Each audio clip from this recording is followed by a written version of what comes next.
What should I do with my temptations? You know, one of the things that I find most compelling as a means to help us all understand the reality that we are sinners is that everyone, no matter how vehemently someone may oppose the Christian faith or theism in general, every one of us, if we have the least bit of honesty, must confess that not only do we not measure up to what Christians claim is the revealed law of God, we don't measure up to our own standards. We all do things about which we feel guilty. And we all find ourselves facing the temptation to do those things for which we will feel guilty if we succumb. That trope of the angel on one shoulder and the devil on the other shoulder transcends this particular faith or that particular faith. We've all been in those situations. Now, I think it's wise to concede that most of the temptations that we face are not quite that clear and immediate. But nevertheless, we have been in those situations, and I'm seeking to answer that question. Well, what do you do? What do you do when temptation is staring you in the face? And here's my counsel. We do the right thing, which is to flee. Consider the story of Adam and Eve. There they are in the garden. God has blessed them. God has given them everything that they could possibly desire.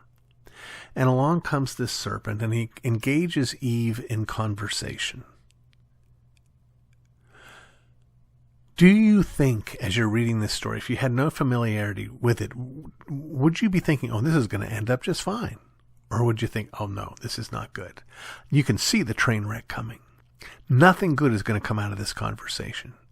Eve needs to flee this conversation. But she continues the conversation. And when we're faced with temptation, and we enter into that trope, and we have that conversation with the angel on one shoulder and the devil on the other shoulder, we're already losing. You just turn around and walk away. If you have to, or are unable to walk away, the next best thing is to, in a sense, emotionally walk away. Set aside your desires. Put your mind back in charge and ask yourself this simple question. After I do this or don't do this, which one of these two choices is going to make me be better and feel better? You see, here's the thing. Whether you're a believer or not, and my hope and my prayer is that I've got plenty of believing listeners to the Ask RC podcast and plenty of unbelieving listeners, and I don't want to drive any of you away.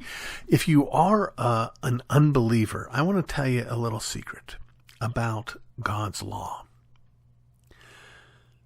It's good for you. In fact, tomorrow's Ask RC, we're going to talk further about this. And try to debunk that idea that God is up there in heaven trying to make your life miserable. When we're tempted, the things that we're tempted to are things that are not good for us.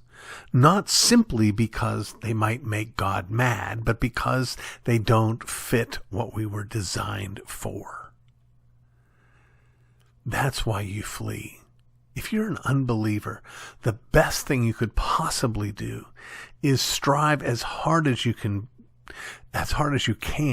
to submit to the law of God, because the law of God is what you were designed to live under. It's that which is most healthy, that which will cause you the greatest happiness and prosperity.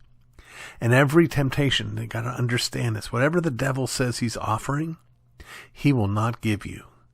Whatever the devil's asking you to pay, you will pay far more. So what do you do with temptation? You flee. You run from it. You don't engage it. You don't spend time with it. You just get out of the way, and then give thanks.